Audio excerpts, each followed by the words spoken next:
Hey, how's it going, everybody? Welcome back. It's been a month since I've seen you on here, so thanks for showing up. Anybody live, message in the chat. Sarika's over there. Just make a quick hi right now. Let me know that you are here. I'm gonna message on the private chat to Sarika, make sure she's around. I sent a hi to her and see if we get a hi back. Can you hear me? Can you see me? All of that kind of stuff. So just give a second to make sure we get a few people chatting in. There we go. Thanks, Sarika. Just say hi, chat, whatever. Anybody watching this on replay or listening to the podcast, hey, thanks so much for showing up. Whenever you're listening to it, if it's live today, can you believe we're halfway through the year already? It's like we blinked and 6 months have gone by. So that's how it feels to me anyways. I don't know how it feels to you guys. So, and it's what a crazy year so far. Like every year is different, but this rapid pace of change in the world around us, there's a lot of reasons for that. It depends on which theory you believe. If it's the Strauss-Howe generational theory, 80-year theory, we're getting into the end of the fourth turning. There's 18.2-year real estate cycles. There's a 4-year liquidity cycles on planet Earth. There is on and on and on. We've got all kinds of chaos going on. We've got a disruption in world order and world power. We've got economic, monetary, world policies and COVID policies and all of that coming home to roost that we keep talking about. And we're just trying to run a carpet cleaning or home cleaning business. Give me a break here, right? But what we have to do is we have to respond to all these things. We got AI disrupting everything, and it will be the biggest disruptor in our lifetimes. It would be one of the biggest disruptors on planet Earth until they, figure out teleportation or hyperdrive. I don't know. I can't even think of what would be a bigger disruptor than this. We had the Industrial Revolution, massive, changed the entire face of the planet. People moved from a rural society, agrarian society to working in factories and industrialization in big cities and all of that kind of stuff. And kind of coasted from there. We had other disruptions and stuff like that, but really, really, really big monumental disruptions happen generationally at most. The invention of fire is one of them, obviously the invention of the wheel, things like that, right? So we're in that kind of world. I know it's there's euphoria, then there's just the pit of despair kind of idea, and then there's adoption and off we go. And we're kind of riding that normal wave, but way faster, way compressed. And it's taking jobs.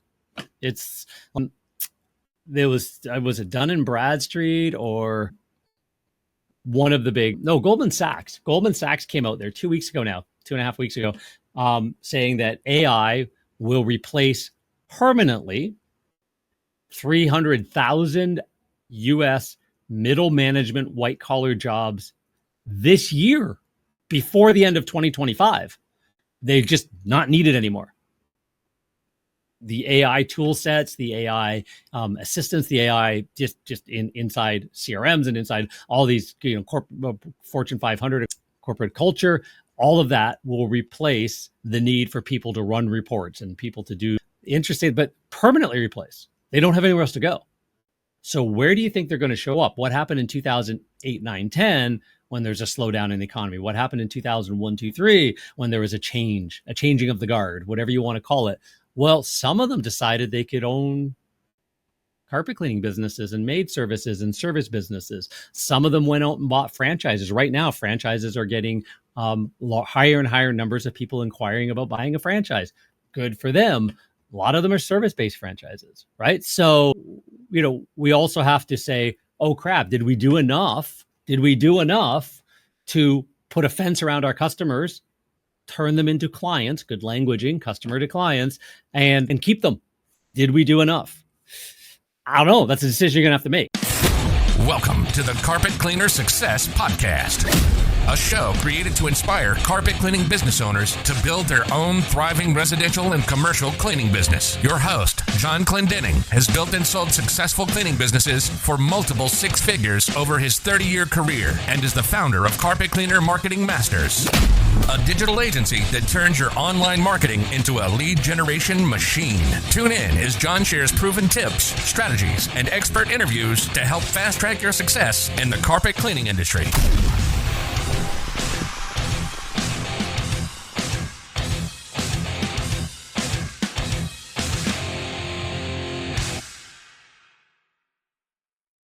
So what are we doing today? Let's get into it. Today, we're going to be talking about the momentum matters. You've got to keep momentum going. So we're going to talk about the playbook to finish 2025 strong. So a couple times a year, we stop and check in, right? At the beginning of the year, at the end of the last year, we stop and check in to see what happened in the year, what did we learn, and what are we going to do for next year? What goals are we going to have? What KPIs? We'll talk about all of this. Are we going to have? And then at the beginning of January, we kind of do a duel right around here. Let's do a check-in. Let's do a recalibration. Let's take a deep breath. What's working, and then let's make our plans. Right, that's the second part of the session. Instead of doing a 4 hour marathon, we usually split it up, and we tell you then we're going to come back in June and see where you got to, make adjustments. Right, it's not about ready, aim. Oh, hesitantly pull the trigger. Oh, no, it's ready, fire. Oh, missed, aim, fire, missed, aim, fire. Oh, there we go. Now I got it. Ready, fire, aim, fire, aim, fire, aim. And you dial it in. And that's what we're talking about. So there's ways to do that. And we'll talk about that today. So I got to change screens here. You're going to see me up in the top corner, and we shall get started. And let's walk through, again, what I would consider one of the most important things that every business, every single business owner, it's going to be one of the most important things that every single business owner should be doing. And the fact that you're here, you showed up, you're thinking about this, understand that you're one of the top 1-2% in the industry. Most people just fly by the seat of their pants. Everybody's trying to, we'll talk about this, get AI to answer my phone, get AI to message me, get AI to book my jobs, right? Again, I'm a massive AI geek. In fact, every single Friday, I have another podcast called AI Marketing Experts with 4 of my very best AI marketing friends and agency owners. And all we do is talk about this. We build AI systems and internally and externally. And again, we're all in. And I do not believe that owning a business is set it and forget it, go eat Cheetos and watch Netflix. If you want to do that, work for somebody else. Go get a job greeting people at Walmart, or as I said, I think last time or a couple times ago, with our knowledge, owning a cleaning business, we could get hired as the maintenance manager of a condo corporation or an office building or something like that, and make 80, 90, 100, 110, 120,000, depending on what city you're in and where you are a year. Cool, right? You go home at the end of the day. Do you have job security? I don't think that exists in today's day and age, but yeah. Or you can build a business, build an asset that you can sell to somebody else for multiples, right? You can build something that you can retire or semi-retire, work on your business and not in it after 55, 60, 65. Keep it as like a rental income, almost like as a rental properties. I've got a couple of rental properties now and growing that portfolio. And that's really nice. You got to deal with a few tenant issues from time to time. You get property managers to help you out, but you make money. Like somebody else pays the mortgage and the equity. You make a little bit of cash flow, but it's not about the monthly cash flow, but you can, and you build this asset and equity. You can take that then, once it's fully paid off, think of this as your business. Once your business is mature and running and you've built it out in a small town, you've gone wide, you've built your 7-figure business. In a big town, you've gone deep with really focused as the best, the top operator, getting 5, 7, 8, 900, $1,000 per average residential job, and way more for commercial. And you have built a business and put an iron fence around your customers, right? And now you've got something that you can have somebody help manage. You watch the numbers, you go out and meet the people, kiss the babies and shake the hands, all that kind of stuff, and continue to grow the business, continue to keep the business going, earn your paycheck. When you're ready, you sell the whole thing and cash out your value, your asset value, right? So that's available, just like rental property. Owning a business has that availability in it as well, only if you build it right. So this is one of those moments we're going to talk about building it right and how that should all look and play. So let's get into it. I'm excited about this. This is the kind of stuff I geek out on. So again, I'm just one of you. Spent 30 years owning carpet cleaning companies, was in the truck for the first year and a half as a 20-something-year-old kid and said, hey, this is great. Don't want to be the guy in the truck for the rest of my life, in a town of 30,000 people, and figured out how to go from 0 to 10,000 a month to 20,000 a month. Again, in a town of 30,000 people 30 years ago. Eventually grew a business that had carpet cleaning and duct cleaning and maid services and janitorial and all that. And we were doing well over $1 million a year, quite a bit more in the heyday of it. And then just started selling off and getting the asset value out of the ones that, we could move out. And 4 years ago, sold the last brick and mortar business. Have been coaching and consulting since 2007, helping other people build $1 million cleaning empires if they want, or at least doing what they want to do in their cleaning empire, getting their marketing right, getting their messaging right, getting the business right.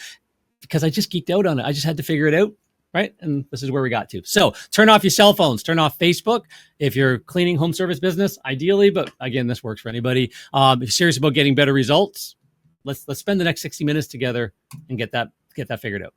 So what we're going to cover today, we're going to do a first half flashback, right? So we're going to look at how you did. We're going to think through that a little bit. We're going to talk about trends, what's hot in carpet cleaning marketing and home cleaning service marketing.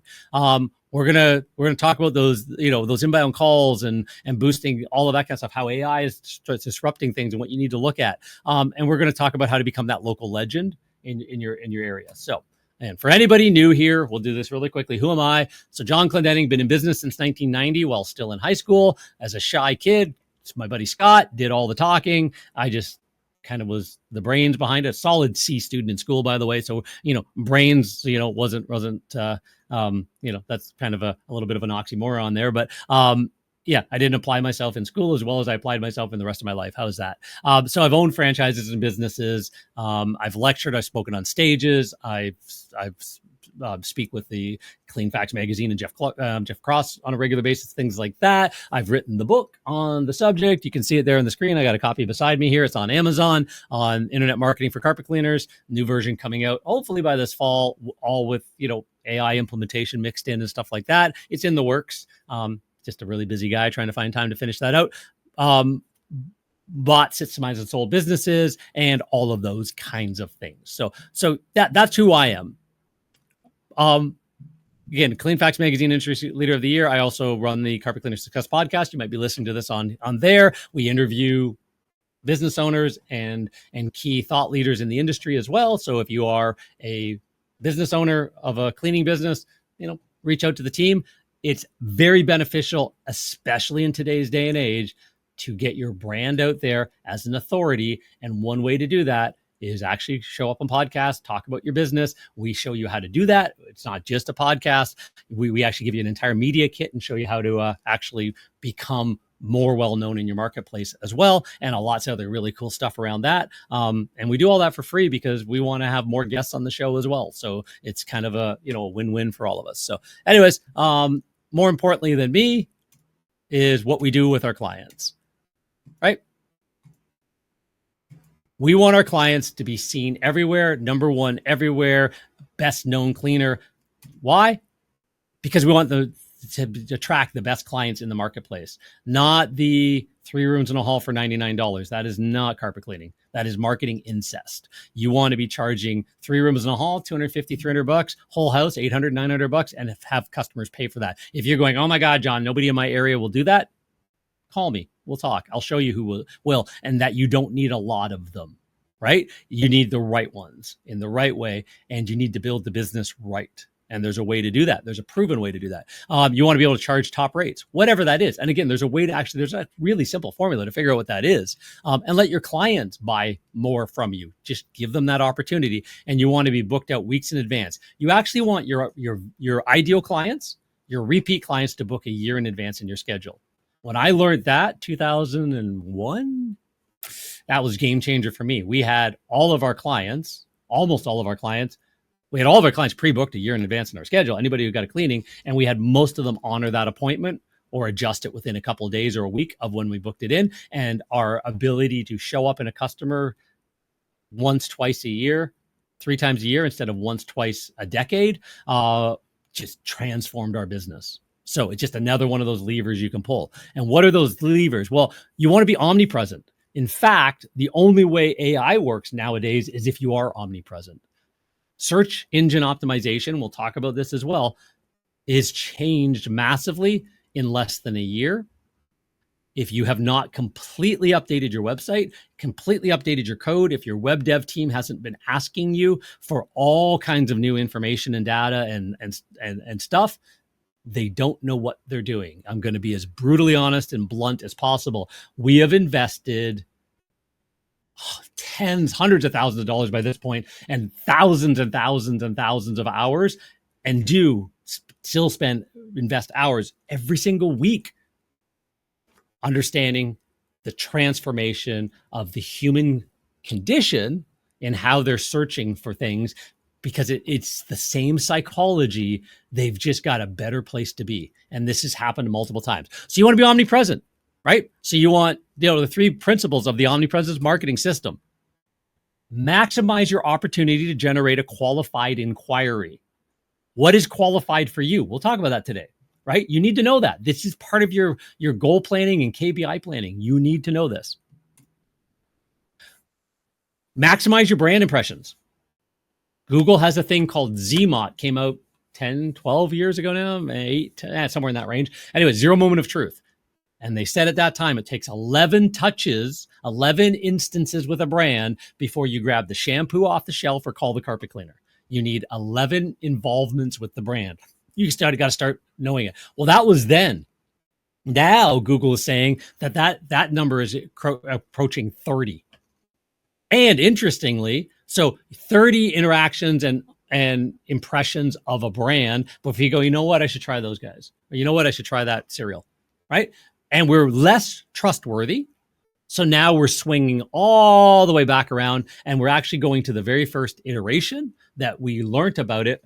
And that becomes our gateway in. But we spend all this extra time really, really thinking about it. The smart people, the intelligent consumers are putting a lot of thought and intelligence behind their purchasing decisions, right? It's the number one reason why, everything from we got all your toothpaste brands on the market. The number of people that are opting out of toothpaste with fluoride and SLS in it, don't even know what that is. Go look it up. I'm one of these people. Has grown dramatically because people are learning their own stuff and going, that's garbage. Colgate should not be selling me that. As an example, now we're starting to take it out of the drinking water and like fluorides and stuff like that as well. But this has been known and slowly creeping in the background for a long time. There is alternative ways to do just about everything. And we've been kind of railroaded down a way. You want your brand impressions out in the marketplace so people know about you. You want to make sure that people are finding your story and you're telling it in a really good way. And so part of your marketing has to be not direct path to sale, not transactional. You have to put part of your marketing budget and part of your marketing towards building up your story in the marketplace. Your ideal customer will see it and start to think highly of you until they're ready to buy from you. And number 3, you want to maximize your conversions. That's a different thing than getting inquiries. There is a lot of traffic that can come to your website. About 5%. If you have, I've talked to some people that, I've spent $2,000, $2,500 a month on SEO for the last 6 months. Just talking to a fellow yesterday, last 6 months. I'm looking at your website. You average about 10 visitors a month. They don't know what they're doing. The SEO company, they haven't figured out the new AEO, GEO, whatever you want to call it.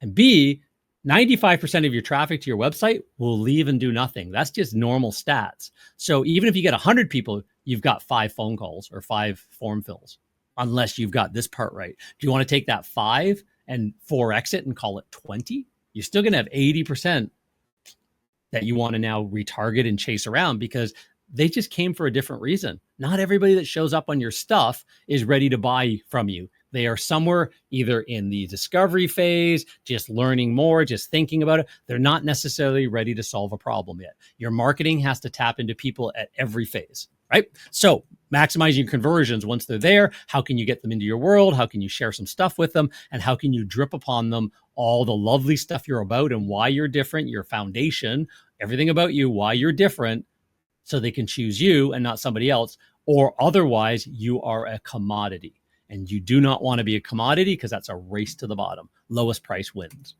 right? So what are you most concerned about in carpet cleaning and service business for this fall? What have you got your attention on? There should be things that you're thinking about right now. Was the January, February, March slow for you like it was for about 80% of the industry? Did you do a really good job marketing your database and leaning into it because you saw the signs of a slowing down in October, November, December, and you doubled down on your marketing like we were recommending everybody do?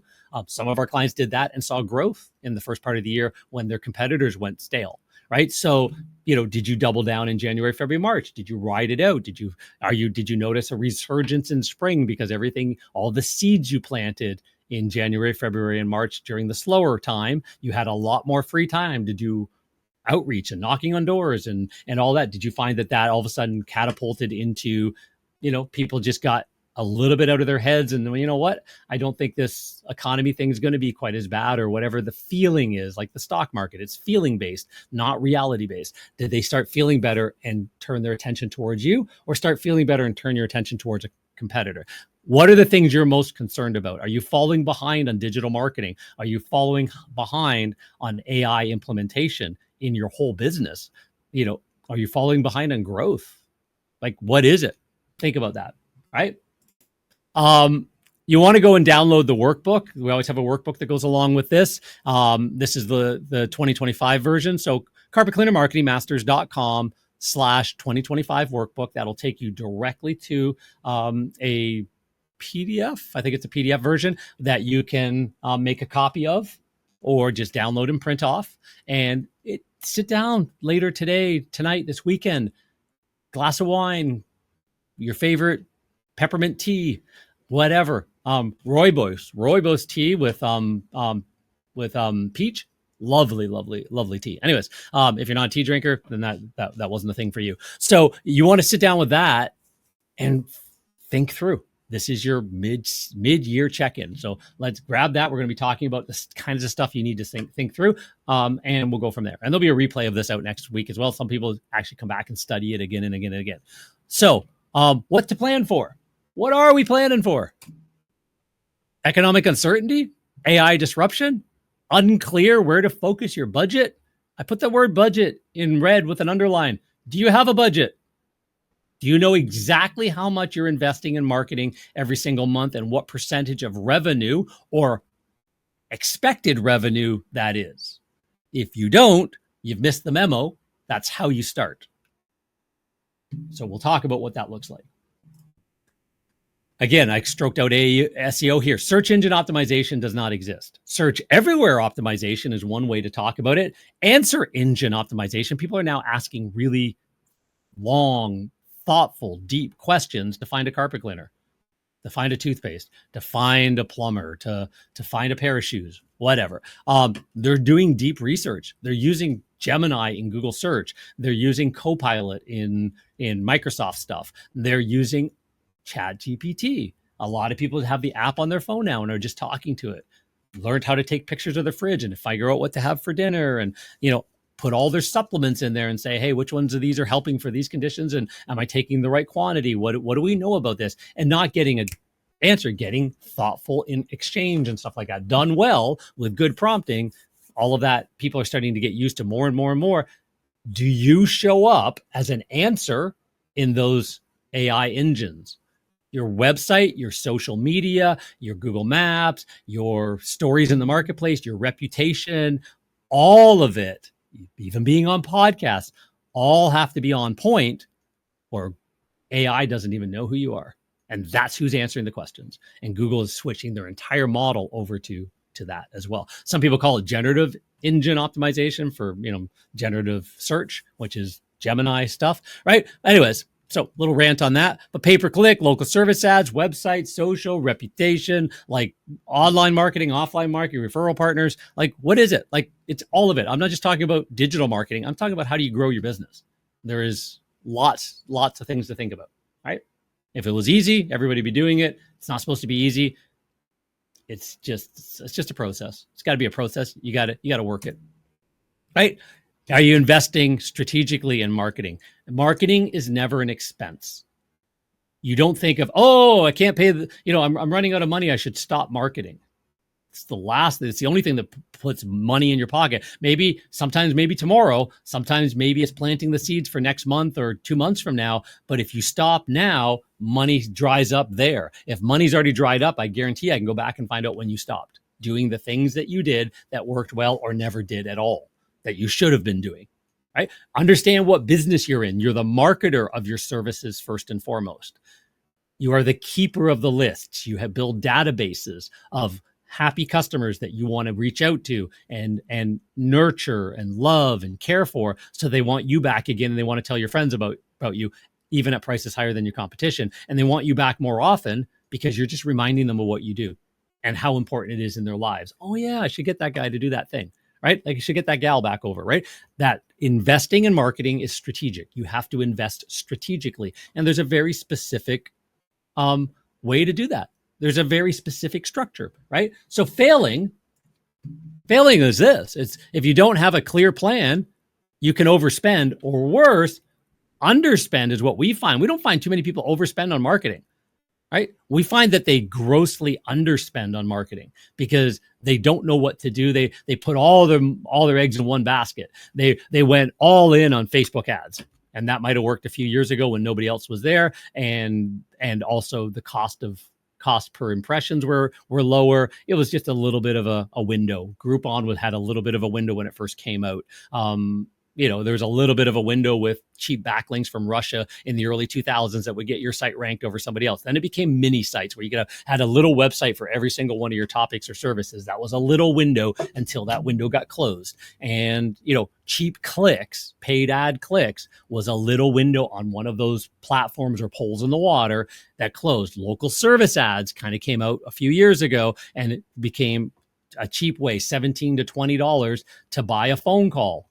Right now, we've got clients that are paying as high as $75 to buy a phone call. Know your numbers. You can make $75 phone calls insanely profitable if you know your numbers. We run ROI reports for them and show them that here's where your front end client or customer ROI is 3-to-1, 4-to-1 ROI, because they got all their other systems right, upsells and stuff like that. And their average job sits close to $400 to $500. They're booking at 40 to 50%. We track all of this, right? You should be tracking it too.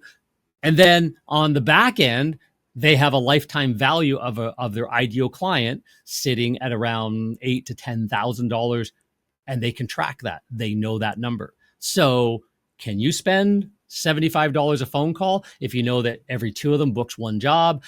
That's $150 to buy a new customer. You turn that customer into a $10,000 lifetime value client from that $150 interaction. Well worth it if you know your numbers. Absolutely not worth it if your average job is 3 rooms in a hall for $125. Can't even do it. You can't even play the game. So most people underspend and underperform. So that creates an opportunity, massive opportunity we're going to talk about, right?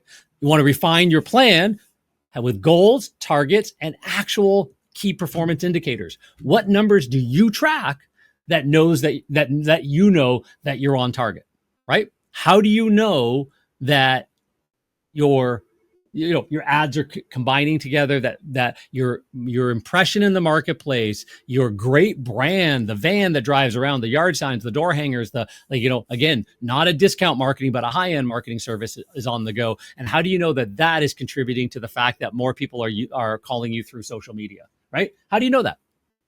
You know that by KPIs. You know that by running good data, right? So you want to generate and convert enough inquiries to hit your targets and keep your trucks running. So what was your goal at the beginning of the year? Was it realistic? What were you planning to do more of, do better, learn, implement, hire, figure out to hit the target? You said, like, I've had people saying, yeah, John, I did $300,000 last year. And I really just want my business to hit $1 million this year. And I'll go, oh, okay.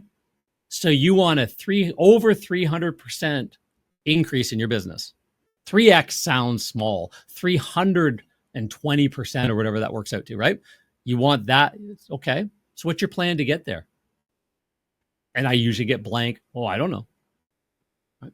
Now, the odd person I've talked to said, well, actually, I'm looking at buying these two other companies and adding it in. They've got databases of this and this and this. Here's my investment profile. I'm also looking at, upscaling our client and making the average job not worth 300, but worth 450. And here's my plan to do that. And when I map it all out, I think I should be really, really close to at least being at a run rate.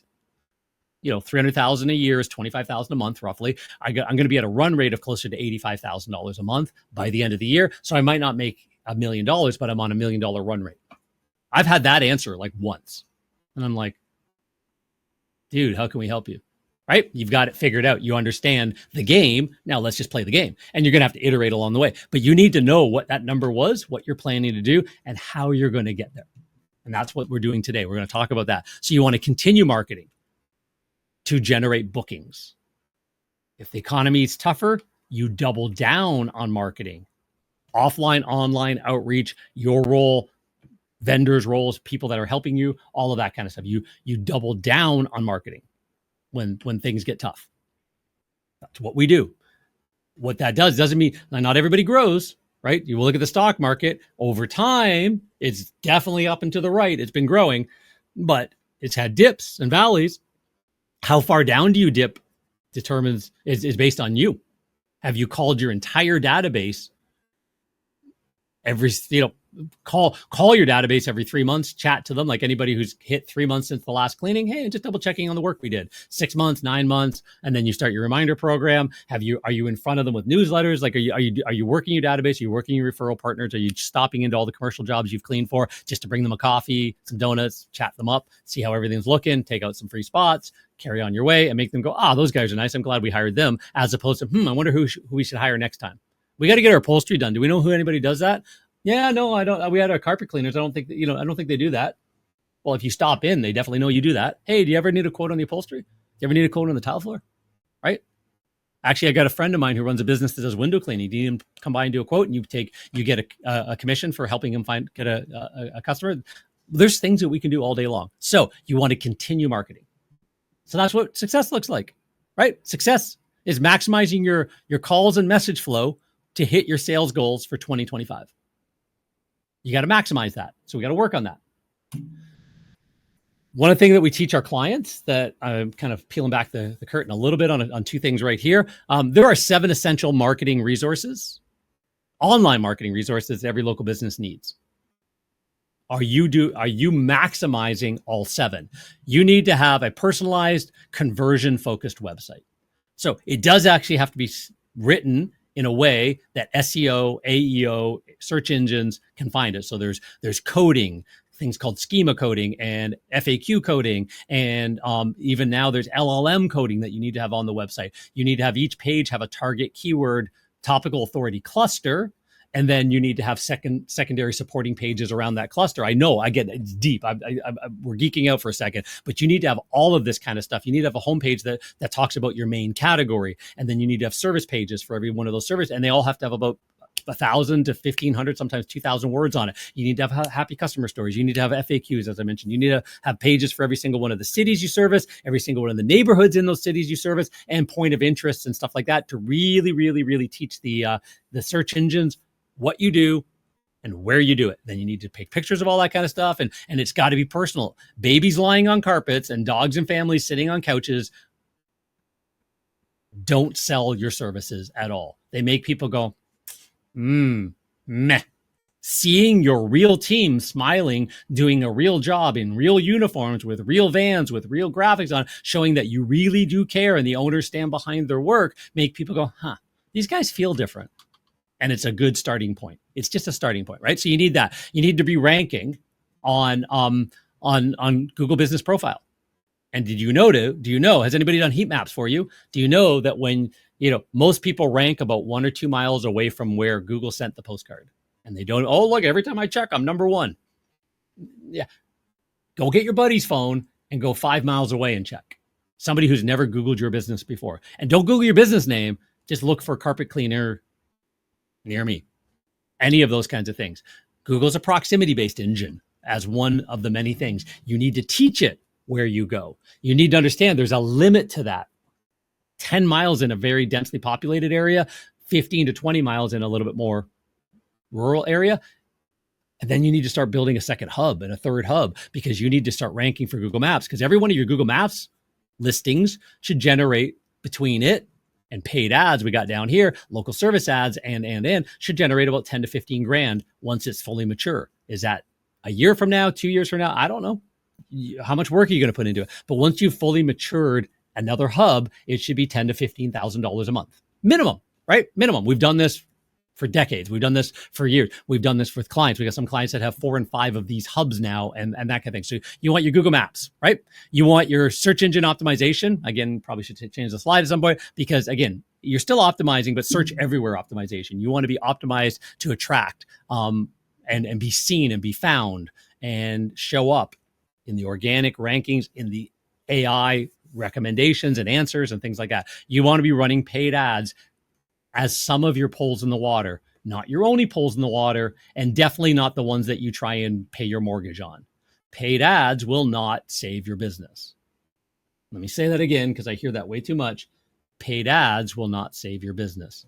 I've talked to guys that were doing 15 and 20,000 a month with Facebook ads 5 years ago who are broke now because they never built a business. They had a transactional based service, and that transaction dried up. People that used to do Thumbtack or Bark or Home Advisors and all that stuff that you're probably rolling your eyes on if you've ever tried it, right? And yeah, it dries up. It's just a flash in the pan.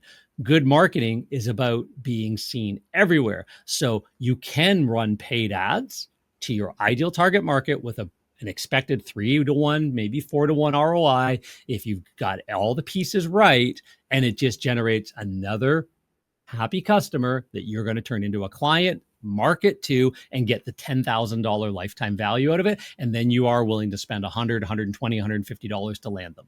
Now they work, and they work really well because they just build a business nice over time, the right way. Active on social media, right? We're in a content creator world. You have to be active on social media.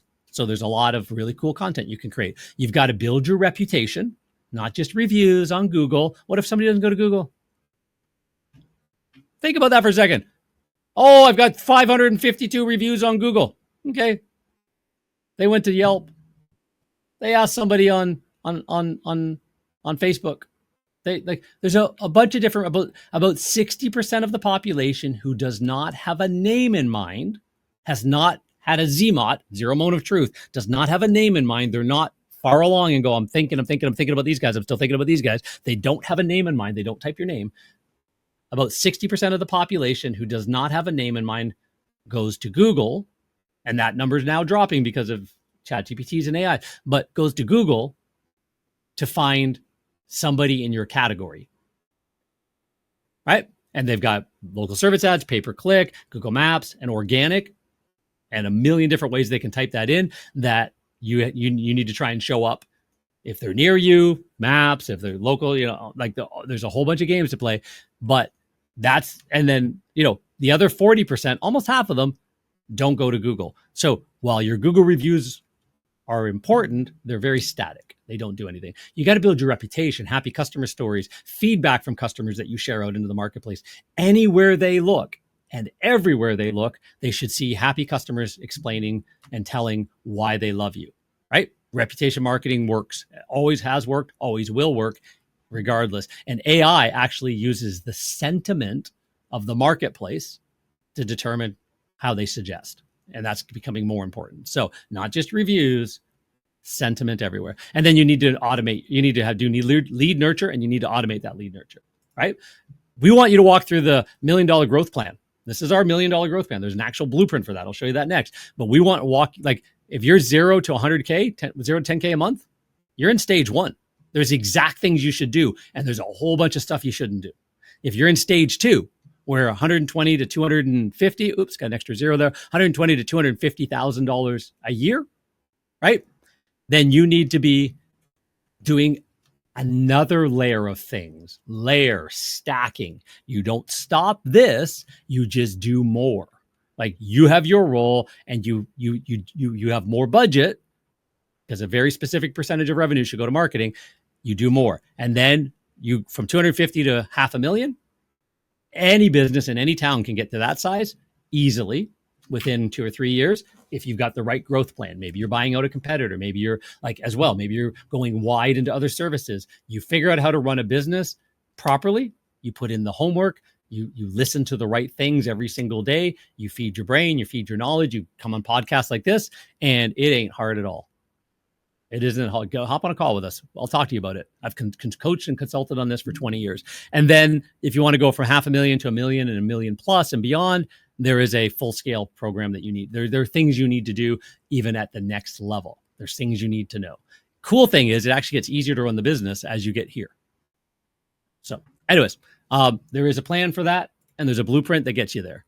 So you can go back to some of our other trainings. We talk about the blueprint training, build your foundation, get your lead generation right, secondary response, and then you want to have your referral partner prospecting and all going. You want to have your direct contact, and then you want to have the indoctrination before you show up, and then the follow-up, the ongoing retention, the repeat and referral engine, and then cycle it back around.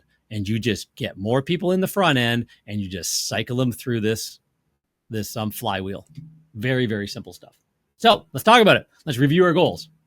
So success is goals. All else is commentary. Brian Tracy, good guy to follow. One of these people to listen to. Listen to Brian Tracy.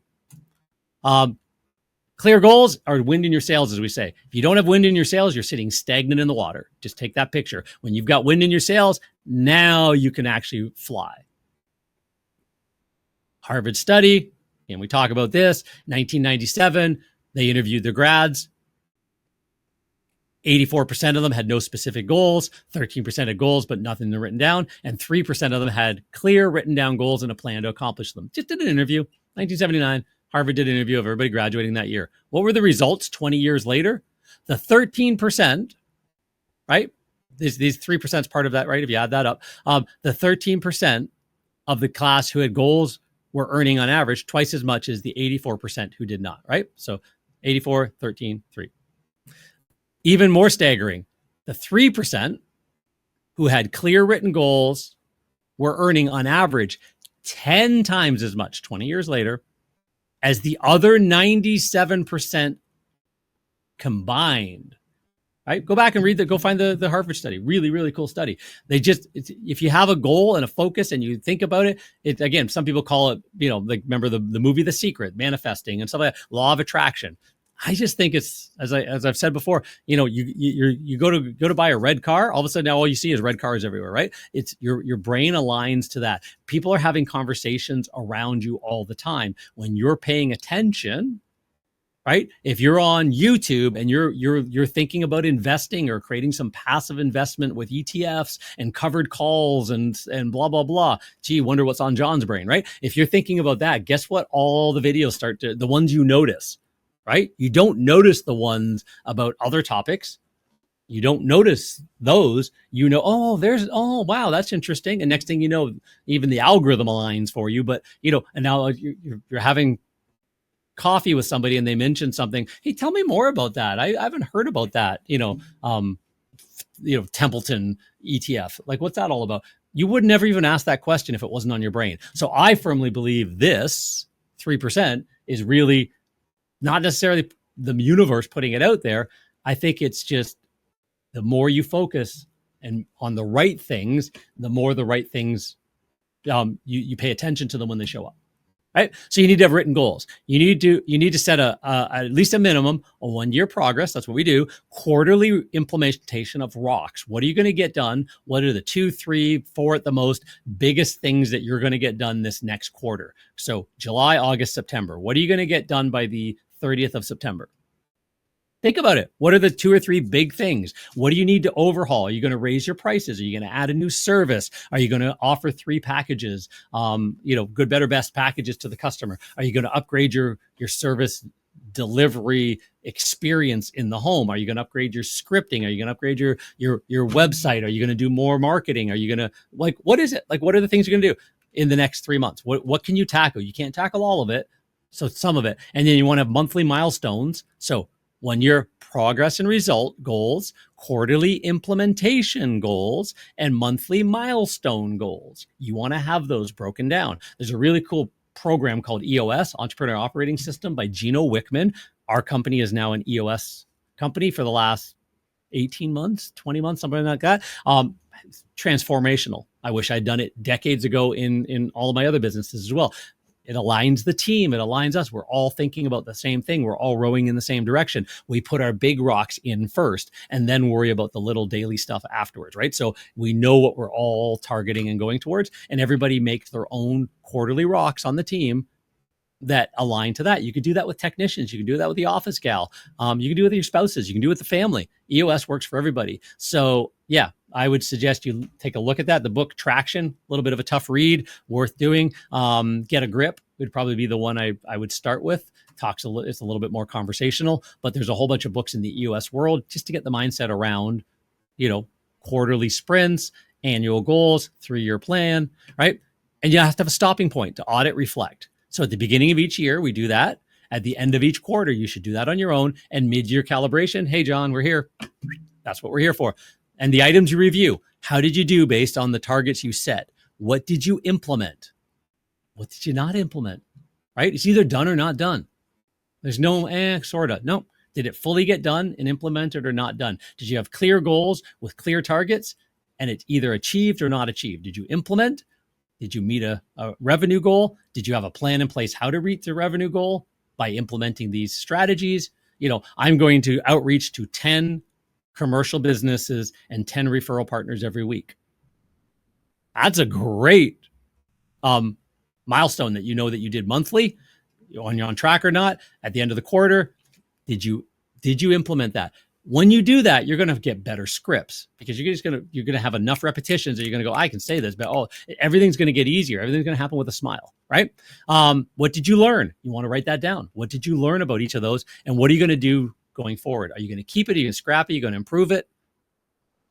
You can make that decision and then come back to it. Failing to plan is planning to fail.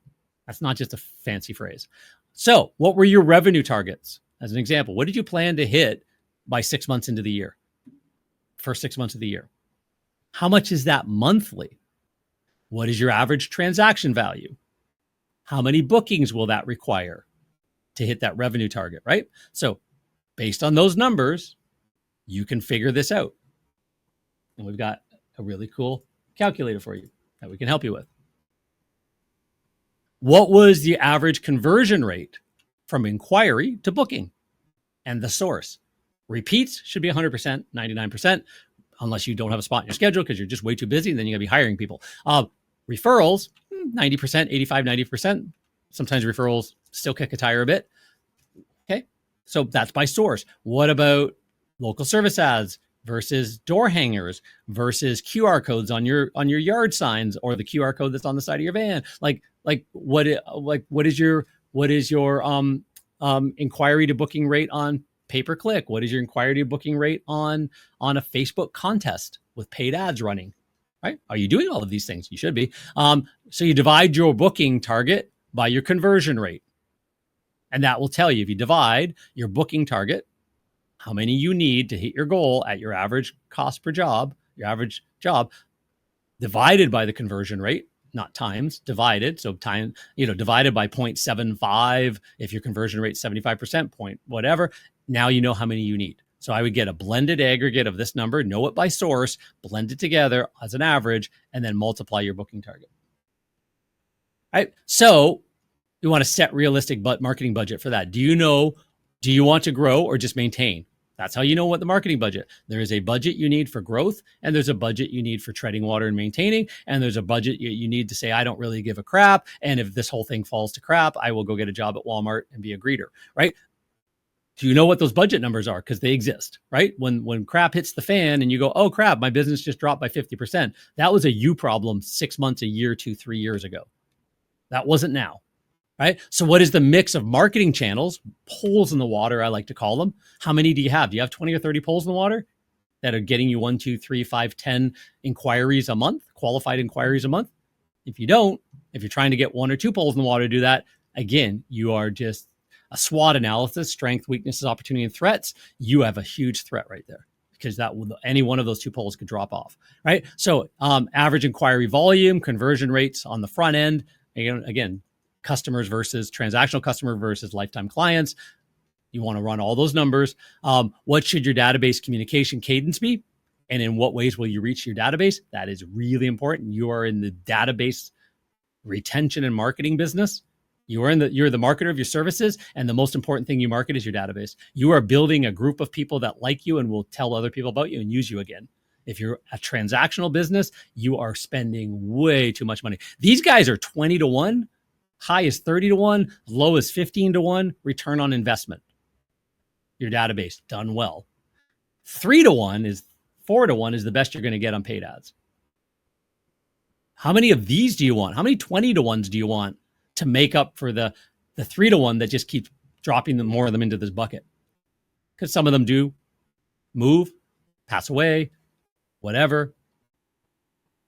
Right? So how many are you dropping into the bucket to keep the ones that are falling out? And is it a leaky bucket? Right? You got to know that as well. And what investment in growth assets versus pay to play lead sources are you willing to build out over time? What do I mean by growth assets? Most people don't invest enough in their organic rankings because it's more expensive at first until it's less. It's more upfront investment because you're trying to influence search engines, influence the marketplace slowly over time. There's no light switch in marketing. It's marketing, not magic. These are all really good phrases, right? You want to invest in growth assets over time. You want to be telling happy customer stories into the marketplace. One of them isn't going to do anything. Your 100th one will do a lot. How do you get to 100? Well, you got to do 100. There's no easy button to that. You just got to do them, right? So you've got to be reaching out. Your 100th outreach to property managers your business is going to be an entirely different place than your first, 5th, 10th outreach to property managers, right? So it's a volume game. So growth assets are things that you invest in with a longer term vision. Pay to play are things that might take, 30 days to mature, teach an algorithm, and then they work to their benefit. So we're going to go here for a second, right? We're going to go to carpetcleaningmarketingmasters.com/workbook. Or this one should be worksheet. Sorry, Sarika, in the background, she built this for me. So we're going to go to worksheet. So what I'm going to do is, I'm actually going to show you, let me pull up a window right there. And then I'm going to go to Carpet Cleaner Marketing Masters. And then we're going to go to Worksheet 2025. The workbook is the first one. And again, you guys can download that. Actually, it looks like this. I just pulled up a copy just to click that link. And there's the workbook, right? Everything we're talking about here today, how to do these calculations, you go through that. It's a free resource we've made available to you. Geez, it keeps going and going, and 18 pages. Yep. Anyways, worksheet, make a copy, follow this along. Hit file, make a copy. So it's yours. Because don't ask me to share it with you. This is mine. You're going to make a copy. Now you have a copy of it. And then you're going to click here to listen to how to craft your growth-based marketing plan. There is a training right there that you can watch. And then you're going to start using, look at all these tabs, right? So second tab, what is your marketing sources? And you keep adding them. What is the average cost to generate a qualified inquiry, right? Pay per click, average is about $45 to $55. Some markets lower, sometimes a year different, but low end 40, high end 70. That's typical for carpet cleaning, right? To generate a phone call or a form fill. Like, holy crap, that's not a job. That is just to generate an outreach. Local service ads, 30 to 55, that's going up, right? So the average is about 43. Facebook ads, 20 to 30, but you need way more of them. They are tire kickers. And again, Facebook ads should be done in a very specific way, which is not necessarily worried about lead gen as much. Oops. So you guys can change these numbers all you want. And actually, these are formulas, so you can just change these low and high, and it'll average for you on your copy once you make a copy. Repeat and referrals, how much do you spend? Like, do you mail them every single month a newsletter? So that's about $1. And a couple other things is about $15 or $30. I'd say ride towards the higher end, maybe spend $20, $30 on every single customer a year on retention, right? And then SEO, how much are you investing in to get inquiries, growth over time, and then any other sources, right? So what that does is that fills this number in down here. So say you wanted a $700,000 a year business, right? That was your goal. You need to do $58,000 a month to get there. Is your average job $450? Check the front page, or the front dashboard of Service Monster or House Call Pros, right? That'll let you know if you don't have a database, if you're trying to run this on your phone, on a piece of paper, or QuickBooks. It's a hobby. You haven't tried hard enough yet to be in business. It's 2025.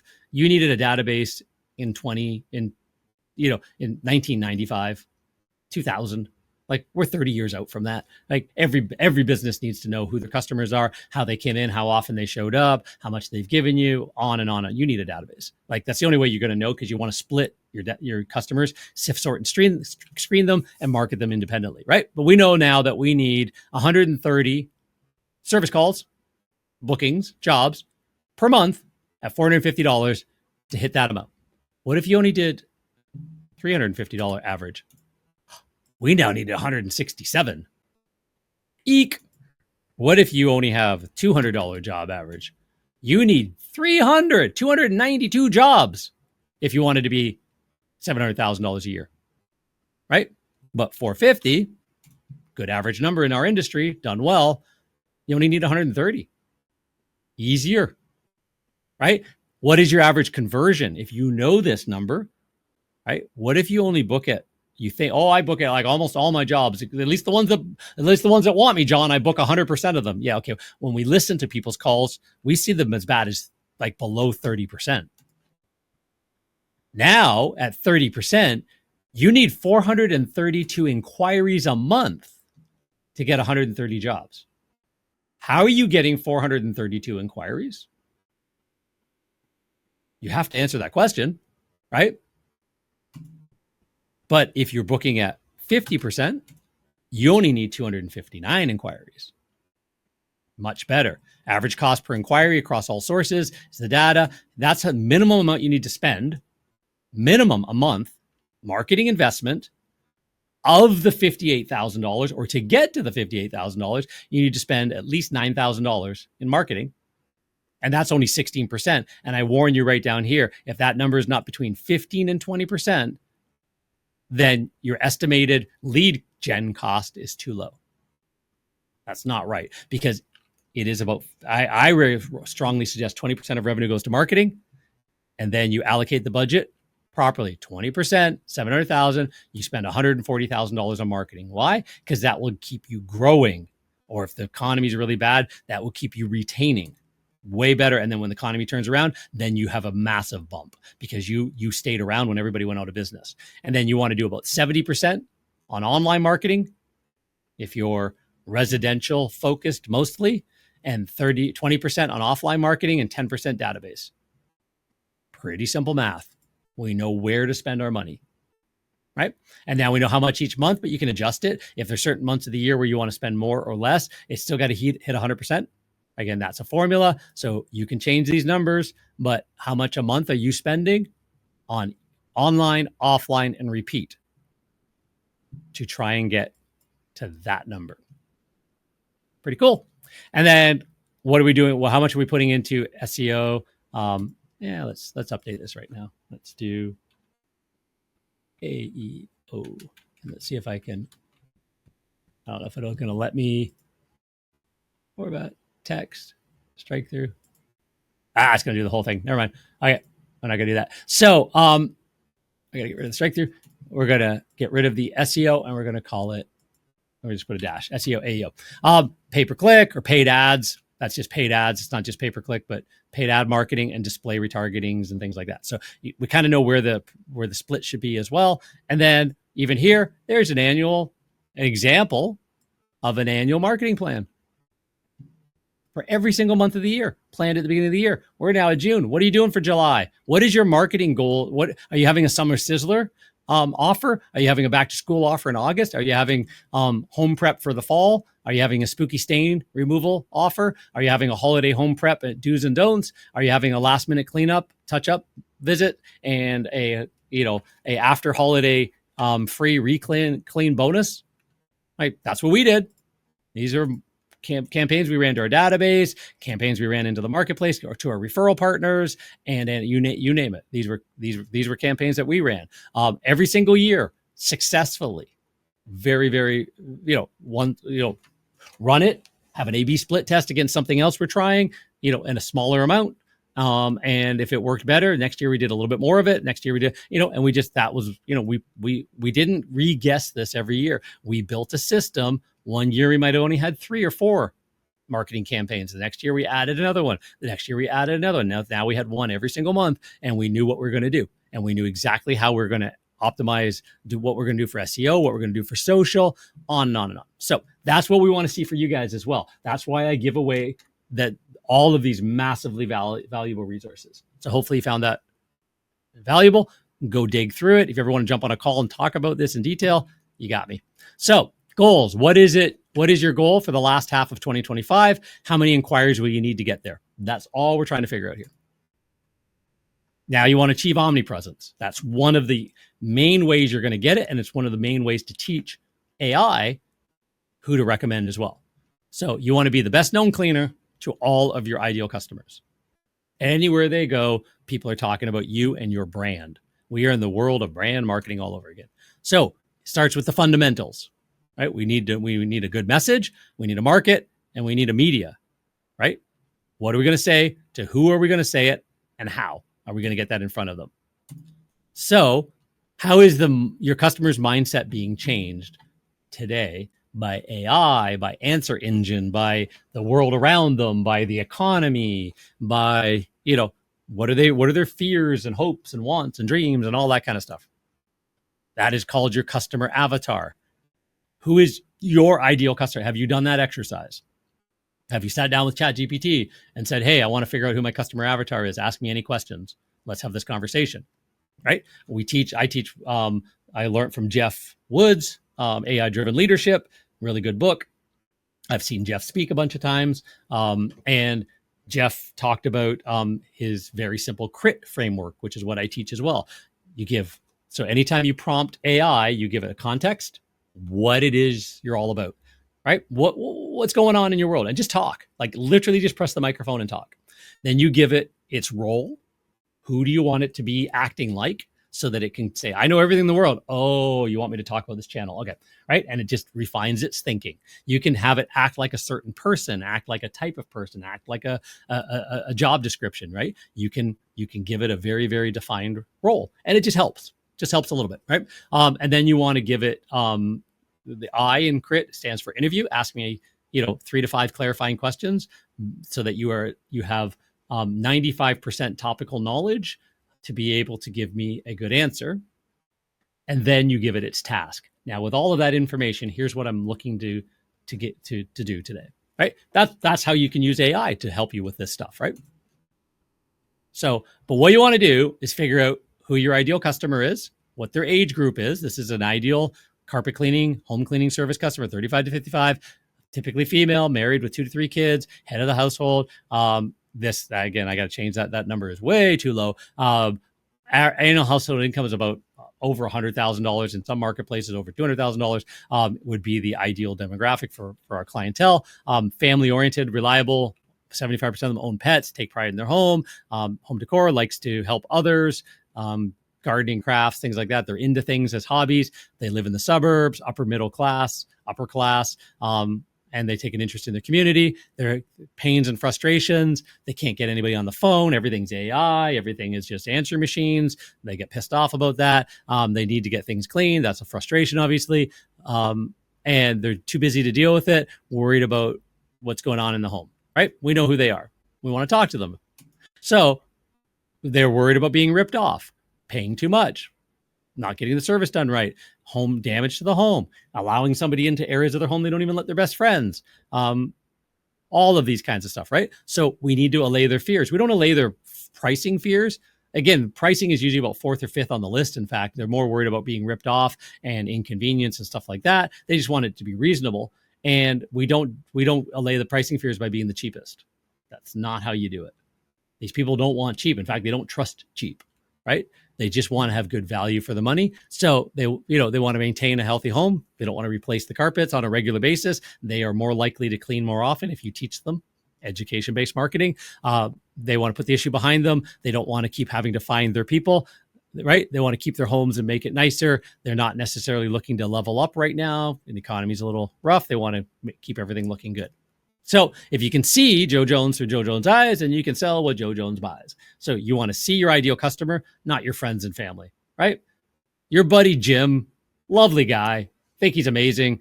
You can go out and have beers with him, play golf with him, right? Jim works, a 9-to-5 factory job. Love his wife, love his kids, all that kind of great.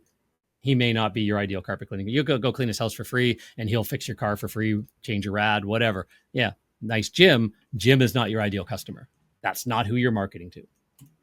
Right? You want to craft your message to that ideal person. Why would somebody choose to do business with you versus your competitors? You got to be able to answer that. What benefits do you offer your ideal customer avatar that will resonate with them? Are you safe, natural, and eco-friendly? Because they want that. Or you go, you know what? No, I don't use the eco-friendly stuff. In fact, I use, high VOC toxic chemicals. Well, I wouldn't put that in your ads, right? But are you meeting them where they're at, right? Do you target a skeptical crowd that isn't eco-friendly? I don't know, right? But, that kind of thing. Do you have a 100% satisfaction guarantee, risk reversal guarantee, right? Again, I wouldn't even word it like that. I would word it in such a way that it's like they have trouble not calling you and saying, what? You guarantee that? Holy crap, that's amazing, right? They should keep you awake at night, right? So highly trained technicians, trustworthy, background checks, business cards, and phones. You want to make sure they're answered live. Again, AI answering your phones is not a thing. It's great for the third number rollover. I know I'm a bit of a contrarian with that. There are a lot of marketing agencies. Oh, just AIify your business. That's all you need to do. You can go home and eat Cheetos. It'll all run itself. No, it won't. No, we're not there yet, right? People want to talk to people. Humans can influence humans properly. Hire somebody in your office or hire Rachel's team at the call studio. Give us a call. We'll put you in touch. They've answered phones for carpet cleaners for over 20 years. That's all they do. They only charge you if they book the job. Up your prices by a few dollars a customer, and they're free. Just put it in, you should be upping your prices anyways. Honest pricing, no sales gimmicks, no hidden costs. Just give people packages and choices. Offer to sell them more, and some will say yes. This is just common sense stuff, right? How will you adjust your messaging in a tight economy, right? You can talk about preserving the largest investment in their home. Furniture and flooring. Don't replace that area rug of the couch. Let's renew it. Save time, money, and hassle. Get done right the first time, right? So again, you might find somebody who's cheap. Do you want it done cheap or do you want it done right? That's a really good message. We fix $99 carpet cleaning. That's a really good message, right? There it is right there. And value bundles. Get XYZ cleaned and we'll also do ABC there at no charge. So you can bundle. That's the best. That's the way we used to do our offers to our database. VIP offers to our database. We would bundle to save, right? So at the end of the year, if they haven't, if they haven't booked mid-year or anything like that, we get to the end of the year, it's the reminder campaign. Well, we started at month 10. Learned this from a good buddy of mine, Vance. We started at month 10, and that would be the early bird special. Month 11 would be early bird light. Some things got taken off the table. They saw it too. Big stroke line right there. You don't get this anymore. Those are all gone. But these are still available. Month 12, anniversary month. What's the bundle and save? Month 13, extended 1 month only. We had our best response on the month 13 mailings and phone calls. And it's multi-step. It's not just you email, you phone call. I don't text message a lot. My little rant on text messaging, oh, John, I just tried text messaging marketing. It works so amazing. It just filled my schedule up. I said, call me the 5th time you've text message people. Tell me how it's doing. We let people away with it the first time. We don't like it the 5th time. So it's got to be very light. It feels intrusive after a point. You weren't invited to text them. You keep it on the way over. Hey, I'm going to text you on the way over, like the dentist. I'm going to text you and remind you of your appointment? Yeah, do that. Thanks so much. Right? That's fine. But then if you get 10 more texts from them or 5 more texts or 2 more texts, whatever, now you're going, okay, stop. Everybody finds it. Text message marketing has to be used properly as well. So anyways, that was just a little rant on the side. Apologize for that. You want to speak to your ideal customer in the ways that you want. So why will you love us? Why will we be different? We have exact appointment arrival windows. We don't tell you sometime on Thursday. Some visitor will call you in the morning and give you, a more exact time. Or what we used to do, 90-minute arrival windows. We don't want to rush the job before you, just like we don't want to rush your job, and we don't want to rush through traffic to have to hit an exact arrival time. So we give you a 90-minute window. But here's what we do. Our technician will give you a call just as he's wrapping up the previous job to let you know how long his GPS says it's going to be till he's there. So he's en route. If he's running behind for any reason at all, he will call you earlier. He will let you know that there's been a delay for some reason, traffic, customer issue earlier in the day, whatever, all that kind of stuff. So that can be talked through on the phone, but we tell them we got exact appointment windows, honest pricing. We don't, world-class staff. And what that means, you talk to your ideal customer the right way. And then you have an all-in perspective. You don't do any one thing. Your website is your hub, but you got to market your neighborhood, market your JV partners, market social media. Once you're over 500,000, be on drive time news talk radio where your ideal customers are listening on the way home, and you're just giving education, not ads, education, how to take care of stuff. You want to be, video is really important in today's day and age. Everybody's got to be a media producer in some sort. So is there an easy way to do it? Yeah, we've got some easy ways that we do it for our clients where it's, again, the best would be grab a phone and just start talking, once a day, once a week. Hey, just, I'm back here again. I got a couple questions about, some things I see on the regular basis. I just thought I'd touch base with you. Again, not everybody wants to be an influencer. So there's ways around that in today's world.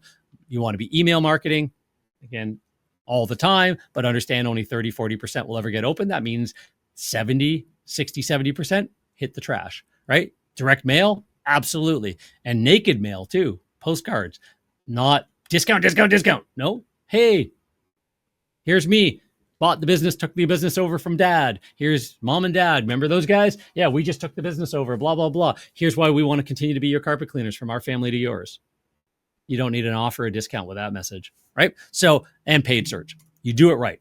You have all your poles in the water. We won't spend too much time on this, but we talk about this a lot. You want to make sure you have all of your poles in the water so that you've got 30, 40 things generating 1, 2, 3, 5 qualified inquiries a month. And that ZMOT, zero moment of truth, you're getting those 11, 20, 30 touches in on all different things.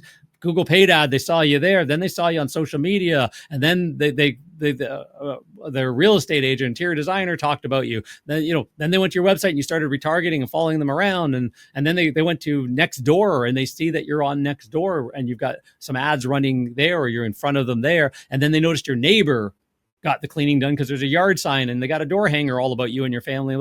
And then they called you. Hey, how did you hear about us? Google. That's why you never ask the question, how'd you hear about us? Strategically, you ask them what information they'd like from you today and what research have you done on us so far?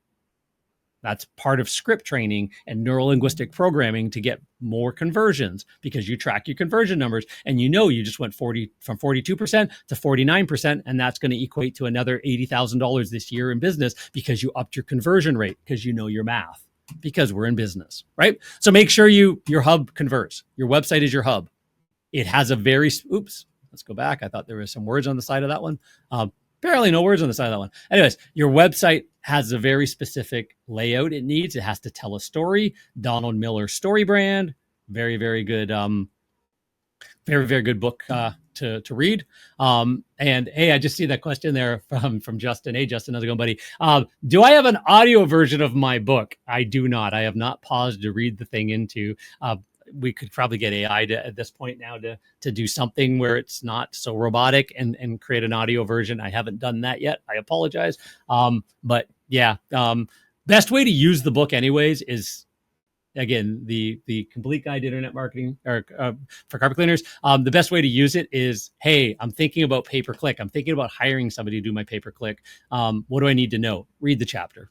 It'll take you 10 minutes, 15 minutes. They're not, right? It's 17 chapters, but no, like as you're, hey, what does our website need? This graphic is actually in that book as well. What does my website need? Read that chapter, right? And just use it as a study guide, more of like, sort of like going to college. And, we don't need to go through all of it. We just need to go through the pieces at a time, bookmark it, dog ear it, highlight it in yellow, do all that kind of stuff. And just use it as a study guide. That's kind of how we wrote it anyways. So the we is me. I don't know why we're weing that one, but anyways, you want to lay out your website. You want to create trust signals. You want to have a primary and secondary way of them getting hold of you. And then even a third one with chat pop-ups and. You want your website to tell your story properly and all of these elements. Like, so we've got what we call smart forms. As soon as somebody fills it out, the phone rings and they can pick up the phone and know that they've got filled out a form and what they wanted information on. If they can't pick up the phone, then an automation happens, or an AI now can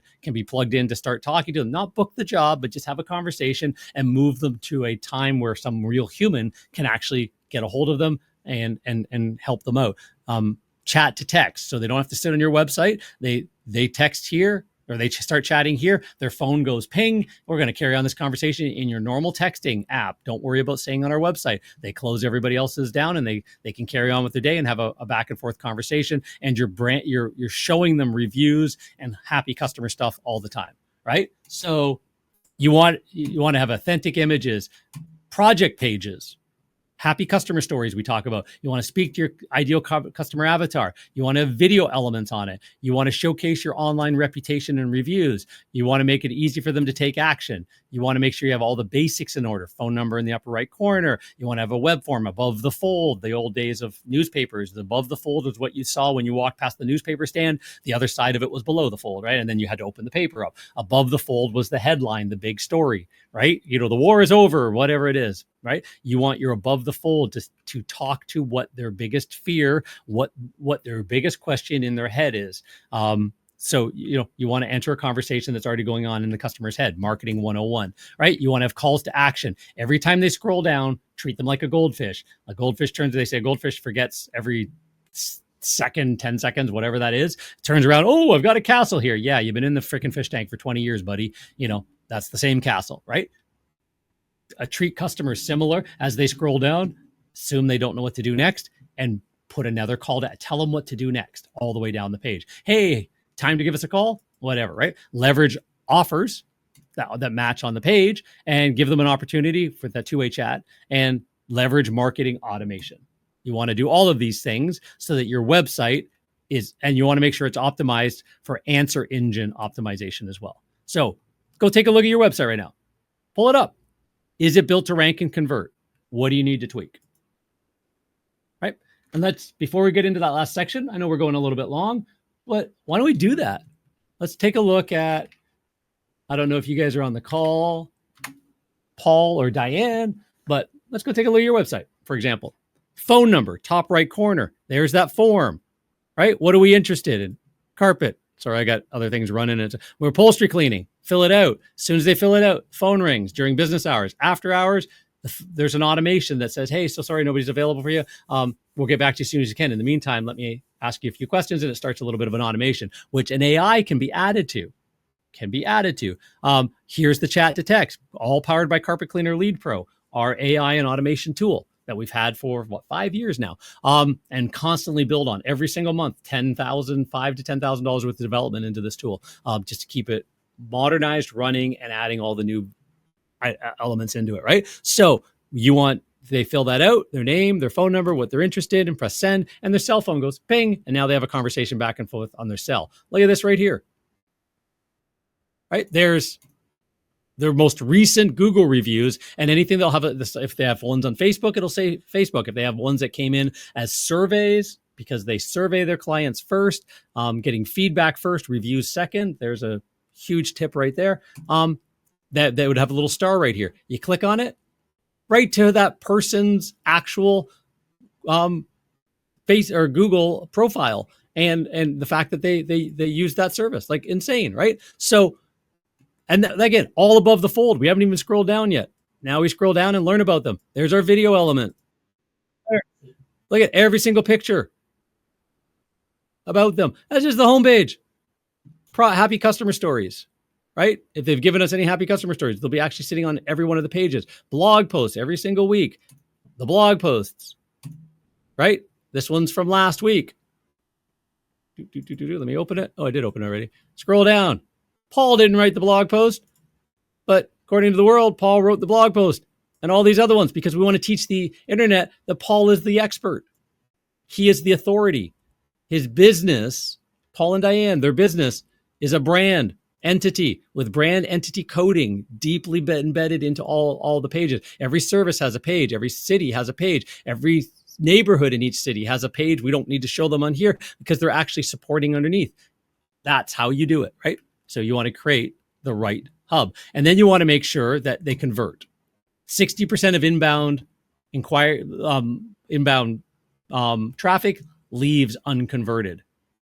How do you stop that? 90% of web forms fail to convert on national stats because most people don't follow up. And if they do, they wait a day or two. You should be following up within 5 minutes or less. A chat or a web form is considered a text message from your best friend that you're going to get back to right away, right? Leads are not followed up with, and they need to be, and they go to the competition. The average customer must be followed up 5 to 7 times before booking. Do you call them back the next day? Right? The ones that didn't book today, maybe you're amazing on the phone and you book some. What about the ones that said, let me think about it? Did you call them back tomorrow? If you did, you're part of about 5% of the business owner crowd. Did you call them back 3 days from now?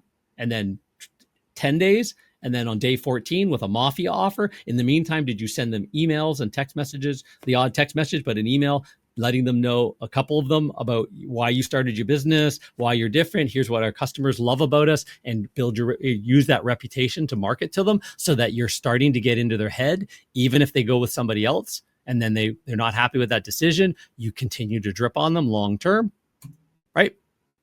You want to leverage market automation and AI assistance to follow up on all of this stuff within minutes. Google local service ads, if you do not answer the phone within the first or second ring, they start demoting you.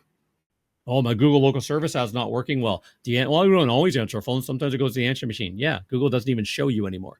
Automate the follow-up so that every prospect is touched 5 or more times. I actually say way more than that. There's a program, chase routine, it's called, for business sales, and it's 8 touches over 12, 14 days. And you want to make sure you have all those, and they got to be warm, friendly touches, right? And then you want to build your lead list of anybody who did not say yes this time so that you can market to them directly. And you want your lead list to be 10 times bigger than your customer list, right? So lead generation versus lead nurturing, 2 entirely different things. When done well, when you have conversion optimization locked in and automation, you could have the exact same number of inquiries. These are exact numbers from one of our clients. They had all of these lead sources, multiple poles in the water, and we were generating digitally 164 leads, inquiries a month on average. Not from their repeat database, but from cold sources. They were booking about 30% because we were tracking it. They had no follow-up. They did about 50 jobs from our work. Hey, thank you very much. And their average job was $325, and they made about $16,000 a month from that, right? On average, these numbers were their average month difference, whatever, but this was actually 1 month. This was October 2 years ago was where we got this. I got these stats from, but it's very indicative of a lot of our clients, right? We turned on Carpet Cleaner Lead Pro, lead automation. What we found, and we also taught them how to do scripting better and follow up. So their manual follow up plus our automated follow up and reminders for them to follow up plus better scripting. Now they went from 30% booking to about 45% booking, not quite 50, right? But the drip, some more people came back 2 weeks later. Oh yeah, I want you guys. I've decided to go with you guys. Thank you for sending me all those happy customer stories.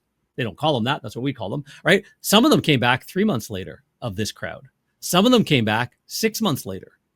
Right? So that one zero moment of truth that got them in, now they got dripped on, and then they tried somebody else, didn't like it, or their washing machine broke down and had to wait, and you're the only one that stayed in touch. And what we found is that their average conversion grew to 70% from the original inquiries. So you might be getting jobs right now that came in from February because you're still dripping on them. right? And that job with good lead nurture goes back and counts as a February lead that is now booking now. That's where we get these numbers from. And there, instead of 15 grand, almost 40 grand. Same crowd, no additional spend in marketing. The only additional lift for that extra $20,000 from the exact same lead flow is just following up better. That is growth. That is $200,000 a year in found money. $240,000 a year in found money that lived inside their business already. Not new money, right? So you want to make every lead more valuable. It looks like this, lots and lots of coding, lots and lots of automation, lots and lots of workflows. If they do this, then do that, blah, blah, blah. Lots of API connections into House Call Pros and Service Monsters and things like that to know when you book them so that they can get out of one routine and put into another. Again, we've got AI modules we can add on now. We got customer database reactivation models we can add on, modules we can add on now. But Carpet Cleaner Lead Pro is one tool that allows automation to happen like crazy. We still recommend and train and coach that you have a role to play as well. Pick up the phone and call, put them into, a rotation of getting a piece of actual physical mail in the mailbox. Don't shy away from spending a bit of money because you have a budget to spend. You have 20% and of your revenue goes to that. And 30% of that marketing budget has to go to offline marketing. 10% of that is database marketing. So put it in there. Right? So that your schedule looks like this. This is actually back end of one of our clients. This is all the new inquiries coming in. How many have been talked to, haven't booked yet? How many are ready? How many have quotes? How many have jobs booked? And so you have all of that. Smart lead follow-up, stale lead alerts. If they've been sitting too long, hey, have you called them? Let's get them moved along. Cold lead nurture campaigns, ongoing campaigns. So the takeaways. What 3 conversion elements are you going to implement on your website? Automation, are you ready for that? Like, what are you doing next? Know and track your KPIs. Do you know your average conversion rate across and how many sessions, how many users? We share all this data with our clients, right? What is your actual source and then by source? Right? So we're actually in development building a whole new dashboard out that's even more granular that uses AI to determine the lead quality and a bunch of other stuff as well. Just going nuts with this because it's the most important is to know your data. So far, we've reviewed your goals, found clarity around the economy, messaging, and media, made sure that your website is optimized for AEO and conversions, understand your need to have effective AI implementation and lead nurture automation. There's a role for those. It's just not what you're being pitched by the marketing companies, right? Again, I'm talking as a carpet cleaner here, not just the owner of Carpet Cleaner Marketing Masters, because are we a marketing company? Yeah, sort of. We're a coaching company and a growth partner. We just happen to know how to do services really well for the industry, right? So we know how to adapt and change because I needed to do that for my own business and I needed to hire the right people and learn it and then built entire companies around that, right? So you want to commit to using KPI tracking dashboards to know all your numbers and stay in touch. You want to be a business owner. Right? Key trends. You got to do more video. How-tos, case studies, updates. You want to share more stories, happy customers, projects, behind the scenes. You want to share more video, share more stories on social and anywhere you can, and to your database and to your lead list and to your referral partners. That we are storytelling creatures. Tell more stories.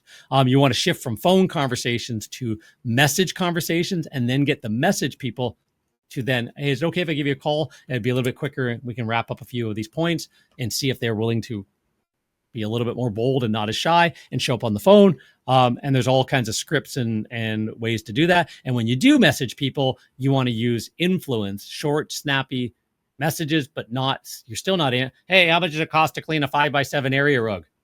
$127. Oh, that's too much. Thanks. Click.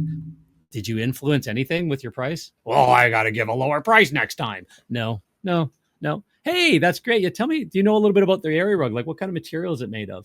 Actually, I've got a couple more questions. Is it okay if I give you a quick call? I just want to clarify a few things about the rug so I can be very accurate. Half the people go, yep. Now you have a conversation about the rug, and ask those little stories. Hey, so how long have you had the rug? Cool. And what was the reason why you bought it? Just as you're figuring stuff out, right? You have those conversations and you find out it matches the decor of the entire, well, we bought the rug and I've built my entire decor around it. Oh, okay. Yeah. So yeah, there's a bunch of different ways you can get that cleaned. I understand that it's a microfiber. I understand that it's a, olefin. I understand that it's a nylon. I understand that's a Persian cotton silk blend, blah, blah, blah. I understand it's viscous, for gosh sakes, right? But here I want to tell you that there's, a good, better, best way to clean. We believe in doing it the very best way. We're not the most expensive, but here's why we do things differently and what we do. And you start telling them about it. If you can't do that by get them on the phone, you better be showing pictures and telling and little stories in your message conversion, because it really isn't about price, right? You want to have an all-in perspective. You want to have your website and everything you do, your entire search everywhere optimization optimized for answer engines, generative AI. You want to have paid ads running to fill the funnel. You want to have social media to tell your stories. You want to have email marketing and direct mail, and you want to make sure that economic and AI concerns, they're going to dominate the news cycle. How are you going to deal with that? You're going to dominate the news cycle for our customers too. They're going to lose their jobs to AI, is what they're all believing. And 30 to 40% of the economy is worried about jobs right now. So, right. So you want to have live chat on your website. You want to be incorporating Facebook DMs and all that into one dashboard, so you don't have to look everywhere. Takeaway, you want to make it easy to connect with all your chat sources in one place. We do that with Carpet Cleaner Lead Pro, not just on the website, but DMs on Instagram and photos and stuff like that. People that message you on Twitter, people that reach out to you on Messenger, all come into one dashboard. We collect all of their information. We can use AI and automations to start talking to them, hand it off to you. And then if they don't buy, we can put them into drip campaigns that nurture them and teach them your story. That's the right way to do it. So you want to update your plan. Which marketing channels are you going to add in the next 3 months? What is your 90-day goal, right? Website, is it built for AI and to convert? Are you the authority with authority content all over the internet so that AI can find it, so your ideal customers can find it, so your referral partners can find it and trust you? Are you optimizing your Google Maps to go farther and wider? Do you know about having add-on areas and territories? Are you focusing on online reputation? Are you sharing the real customer stories? Are you doing a mix of online, offline, and database marketing every single day? Are you the marketer of your cleaning business first and foremost, everything else second? Are you doing strategic paid ad campaigns, social media, email marketing, lead nurture, and are you tracking everything to know what's working, what's not working? That's it. That's how you run $1 million carpet cleaning company. Not that hard. A lot of work, but there's a process to it. You're going to create your, review your customized plan. We do have this checklist right here. You can go to our website, Carpet Cleaner Marketing Masters, and get a copy of the checklist. You should probably sign up for our monthly magazine as well. We have a weekly Monday hot minute newsletter that just what to think about this week, what's been going on. Then we have a monthly magazine that goes deep on all of these topics. We have these webinars. Like, we just give away a ton of free stuff to help people grow their business. So review your goals regularly. The 3 fundamentals of marketing success we talked about, the Omnipresence, how to optimize your website, we talked about that. The big picture on online marketing should be tapping into maximizing your lead flow. You want to, the latest trends you need to focus on for the last half. We talked about a lot of those, and you want to review, tweak a custom action plan that's right for your business. All of it makes sense. If you implement none of it, that was a great waste of your time. So most businesses fail not because they don't have great ideas, because they don't execute on them. So the key to growth is take immediate action on one high impact shift right now, today. Write it down. Do it this afternoon. If you got to go do something right now, do it tonight. Start the momentum. That's humans. It's momentum. We don't start running a marathon. We start by putting our running shoes and shorts at the end of the bed. And then we guarantee that we're just going to put those on in the morning and stand outside the front door. And that's it. Right? And that's what we got to be doing. So the best businesses are not the best operators. They are the best marketers, who then need to refine operations to scale. Good marketing creates operation problems. You fix the operation problems, it creates the need for finance and data, and then the whole thing cycles, right?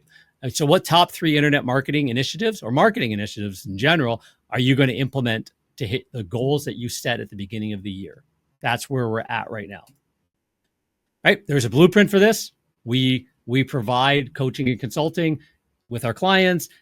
We call it just-in-time coaching right now. I used to run an entire coaching wing, Blueprint for Success, until I got hired away to help a flood restoration company grow and sell over an 8-year period. And then we started the digital marketing agency, and we find that we spend most of our time coaching. We have our success coach, Gerard, who can reach out to any of you guys and any of our clients, jump on calls, have a conversation with you, see how you fit in. One of the ways to get that started, if you want to become the best known cleaner and you want to have some help with that, again, getting the 7 core, these 6 plus your lead nurture, the 7 core marketing functions that you need to have in place on all that kind of stuff, reach out to us.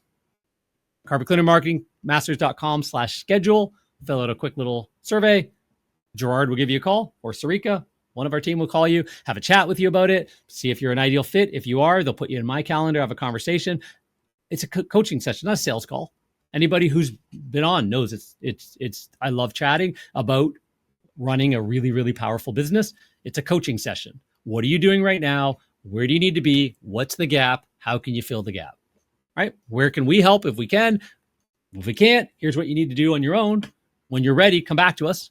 I have those conversations as well. I charge $500 an hour for my consulting time when I'm hired to do consulting, and I don't put that many hours in my schedule to do that. I provide an hour of value and pick my brain absolutely free. Some of you guys know that it can go on longer than an hour. I usually free up a little bit of extra time because if we're having a really good conversation, I'll keep it going. So anyways, if you want to see if there's ways that we can help you grow through that scale, if you want to go through that life cycle, that growth scale of a business, we're absolutely here to help. That's what we love to do. Remind you what I'm talking about with the scale. It's just one of our behind the scenes graphics, but that right there, right? You want $1 million business. There's a process for that. There's a blueprint for that.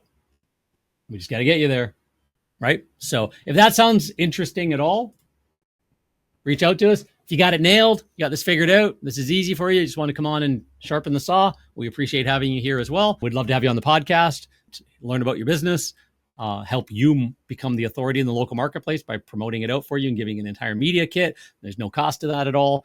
Just hit up the team or go to carpetcleanersuccess.com. That is the name of the podcast. You can go to carpetcleanersuccess.com and fill out a guest application there, and you'll get tons of value for your business on that alone. It's just, it's like being interviewed by the newspaper on steroids. So let's have a conversation. Let's see if there's a way that we can help you build your $1 million empire or whatever goal you have. Yeah, until next time, I appreciate your time. Thanks so much for showing up.